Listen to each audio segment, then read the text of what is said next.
Bom, agora são 9h10. O governo está lançando uma consulta para um novo serviço de medição do desmatamento. E ontem o presidente Jair Bolsonaro declarou que ONGs e governos são responsáveis por queimadas. E mais uma vez, gentilmente atendendo a Jovem Pan nesse Jornal da Manhã, ministro do Meio Ambiente, Ricardo Salles. Ministro, bom dia, como vai? Obrigado mais uma vez.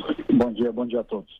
Bom, ministro, primeiro falando sobre essa declaração do presidente Jair Bolsonaro, ele não citou o nome de ONGs, mas o senhor acha que uma declaração como essa não dificulta esse momento que o país vive, com muita polêmica envolvendo essa questão do desmatamento?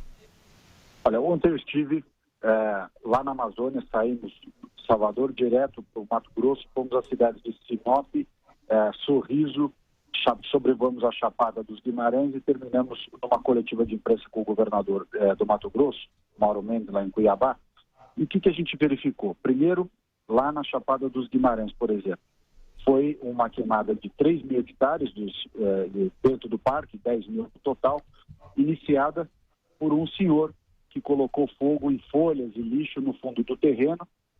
Esse é um hábito cultural ali da região norte, de pôr fogo nas coisas. Pôr fogo para mudar de uma roça para outra, para queimar lixo, para queimar folhas. Isso é uma cultura, infelizmente, que vem lá há muito tempo e que precisa ser combatida. Não só com as medidas são importantes, nós estamos colocando todos os meios do ICMBio e do IBAMA, brigadistas, equipamentos, aeronaves, enfim, todos os recursos federais à disposição dos governos estaduais a quem compete a combate do fogo fora das unidades de conservação e terras indígenas. O fogo em unidades de conservação e terras indígenas é feito pelos órgãos federais IBAMA e ICMBio, aí ao contrário, com a ajuda dos governos estaduais.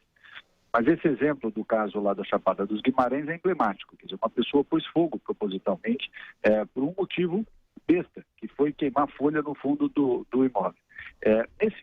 Nessa mesma ida, nós vimos o governador e eu de helicóptero, aí já dentro do perímetro urbano de Cuiabá, um terreno baldio com lixo, bastante lixo acumulado e pegando fogo. Ou seja, as pessoas juntaram o lixão ali num determinado ponto da cidade e puseram fogo. Nesse momento de clima quente, seco, muito vento, esse fogo vai se propagando e causa todo esse problema de fumaça que nós estamos vendo na região norte. Bruno, de novo, vamos lá. Bruno Garchagen. Bom dia, ministro. Aqui é o Bruno Garchagen.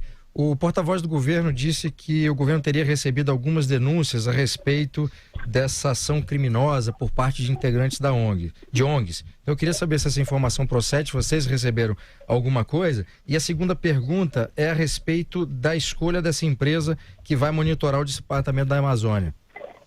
Claro. Não, com relação ao que nós verificamos nessa primeira incursão, claro que os governos estaduais e o IBAMA, o ICMBio, na semana que vem teremos nova reunião lá na Amazônia novamente para esse assunto, mas o que nós verificamos são focos de incêndio, alguns em terreno urbano, promovido por pessoas que têm esse hábito de colocar fogo, como esse caso do lixo que eu citei, e também outros casos, aí foi aquele caso que eu citei no Chapada dos Guimarães. Portanto, tudo indica que são iniciativas como essas, e também, claro, há sim abertura de áreas de desmatamento ilegal que são convertidas com fogo, que precisam ser combatidas duramente. São ações criminosas, inclusive esse é um período chamado período seco, período de vedação lá no estado do Mato Grosso, de julho a agosto, e que não pode pôr fogo sob pretexto nenhum. Ou seja, qualquer hipótese de colocação de fogo é ação criminosa. Ministro, pois não. Por outro lado, com relação ao sistema de monitoramento, o Mato Grosso acabou de contratar sistema igual, da mesma tecnologia, com as mesmas características que o estado do Pará e também o governo federal pretende contratar agora através do IBAMA. Por que esse sistema é importante? Porque ele dá imagens diárias com precisão de 3 metros, coisa que hipótese que o nosso sistema atual do DETER não dá. Então, mantidos o DETER e mantido o PRODES, agrega-se esse sistema de imagens de alta resolução diária, com precisão de 3 metros, para orientar justamente o curso da fiscalização, para onde vai a equipe de fiscalização no dia a dia. Ministro, a pergunta agora é de Josias de Souza, de Brasília. Josias. Ministro, está havendo uma escalada na área ambiental, não sei se o senhor identifica essa escalada. Houve um questionamento da parte do governo em relação àquele Fundo Amazônia. Alemanha e Noruega cortaram os recursos, suspenderam a remessa de recursos para esse fundo. Agora, produtores agronegociantes brasileiros respeitáveis estão levantando a hipótese de que o Brasil sofra sanções na Europa e que coloque em risco o próprio acordo Mercosul-União Europeia. O senhor, primeiro, detecta essa deterioração do ambiente político? Em segundo lugar, o que é que o governo está fazendo para se contrapor a isso? Bom, primeiro, de fato, há um aumento da pressão em razão desses temas de meio ambiente. Esse tema de meio ambiente sempre foi um instrumento de pressão contra o Brasil, contra o agronegócio brasileiro. Você deve se recordar que o próprio presidente Temer, quando esteve o ano retrasado na Europa, foi criticado pelo aumento do desmatamento e ameaça de interrupção justamente de recursos da Noruega para o Fundo Amazônia.